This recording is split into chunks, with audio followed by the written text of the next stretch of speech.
واحدة ست بتقول لك أو بتقول لي إنه رضوى أنا عندي 35 سنة، عمري ما اتجوزت خالص، وأنا معتمدة على نفسي جدا وبشتغل جدا وصاحبة قرش ومعايا فلوس وتمام، وطول عمري وطول حياتي ماشية أي راجل ما بيعجبنيش بسكه وتمام جدا لحد من 6-7 شهور.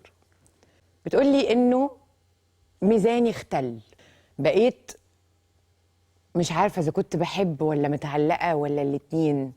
عاده انا طول حياتي واي مش عارفه اعمل ايه، انا هتجنن. الحل الوحيد مش ان انت تسيبيه، لان واضح جدا ان انت حباه. فانا عندي بقى حل ليكي، زي ما هو سحب انت كمان تسحبي، بس انت هتسحبي بالراحه جدا. يعني لو كنا بنكلمه 10 مرات هنكلمه 4، لو بنقابله كل يوم هيبقوا مرتين في الأسبوع.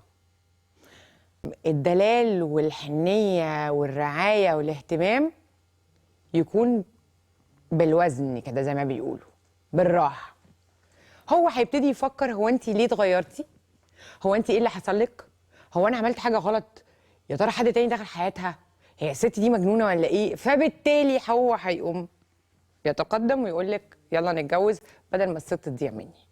ده رأيي بمنتهى الأمانة.